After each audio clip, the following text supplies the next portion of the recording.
สายชาร์จทั่วไปแบบไมโคร USB ตกเหลือ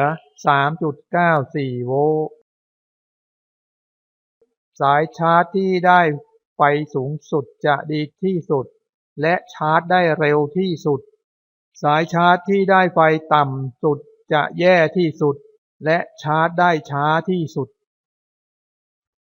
สิ่งนี้สามารถทดสอบหัวชาร์จและคุณภาพสายชาร์จได้จะมีรุ่น KZ25 25 วัตต์และ KZ35 35 วัตต์ให้เลือก 35 วัตต์จะดีที่สุดครับการใช้งานสามารถใช้เป็นโหลดปกติเช่นทดสอบหัวชาร์จทดสอบการคายประจุแบตเตอรี่เป็นต้นการวัดคุณภาพของสายชาร์จไมโคร USB และการวัดคุณภาพของสายชาร์จ Type C สนใจสั่งซื้อคลิกที่ความคิดเห็นด้านใต้วิดีโอนี้ครับ Samsung รุ่น EP-TA20JWE ไฟออก 9 โวลต์ 1.67 แอมป์และ 5 โวลต์ 2 แอมป์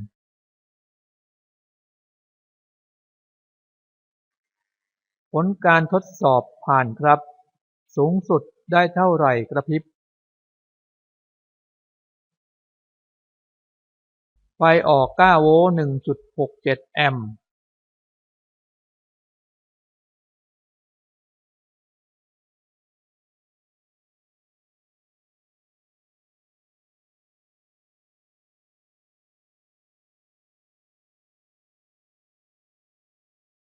ผลการทดสอบผ่านครับสูงสุดได้เท่าไหร่กระพริบ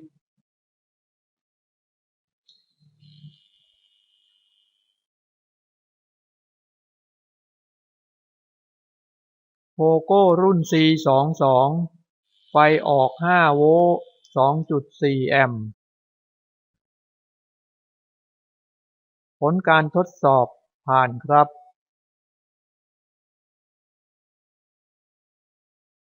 สูงสุดได้ 4.29 โวลต์ 2.7 แอมป์ปรับโหลดไปที่ 5 โวลต์ 2 แอมป์ทดสอบสายชาร์จ Xiaomi Type C ตกเหลือ 4.72 โวลต์สายชาร์จหัวเว่ยไมโคร USB ตกเหลือ 4.66 โวลต์สายชาร์จทั่วไปแบบไมโคร USB ตกเหลือ 3.94 โวลต์สายชาร์จที่ได้ไฟสูงสุดจะดีที่สุดและชาร์จได้เร็วที่สุดสายชาร์จที่ได้ไฟต่ำสุดจะแย่ที่สุดและชาร์จได้ช้าที่สุด 1. กดปุ่ม On Off สั้นๆเพื่อเปิดปิดโหลดหมุน Potentiometer เพื่อปรับกระแสโหลดกดค้างไว้เพื่อล็อกกระแสโหลดกดค้างไว้เพื่อปลดล็อกกระแสโหลด 2. กดปุ่มทริกเกอร์ค้างไว้เพื่อดูการชาร์จที่รองรับ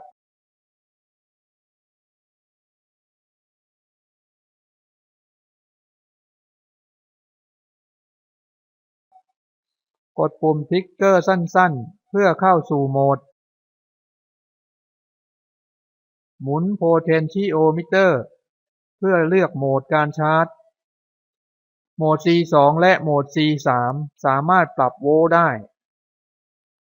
กดปุ่ม Potentiometer สั้นๆหมุน Potentiometer ปรับโวลต์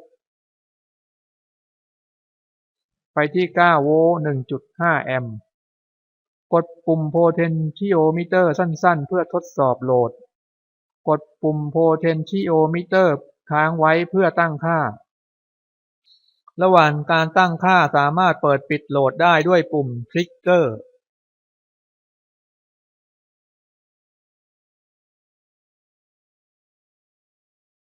Overvoltage Protection สูงสุด 25.2 โวลต์ต่ำสุด 0 โวลต์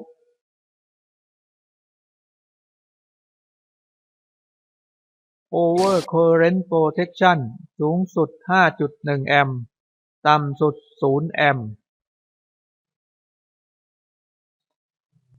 Overpower Protection สูงสุด 35.5 วัตต์ต่ำสุด 0 วัตต์ Low Volt Protection ต่ำสุด 4 โวลต์สูงสุด 25 โวลต์ OAH ปรับแอมป์ชั่วโมง OHP ตั้งเวลา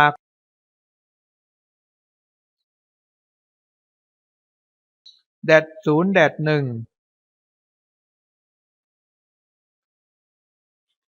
Rec on off Auto on off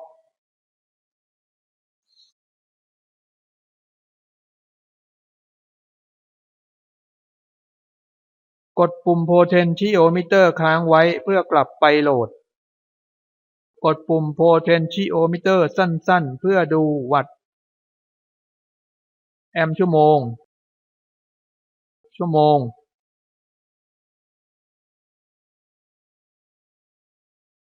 กดปุ่ม On Off ค้างไว้เพื่อล้างค่า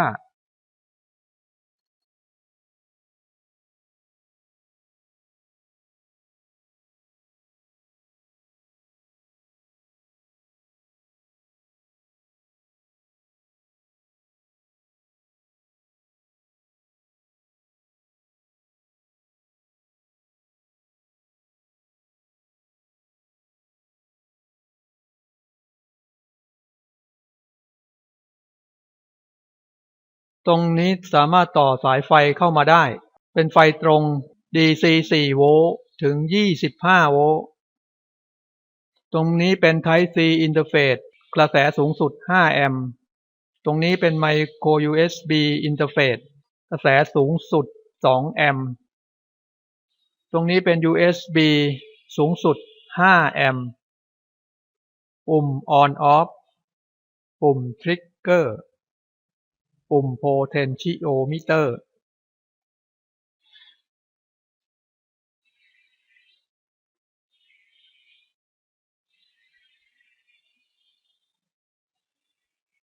QC เท่ากับ Quick Charge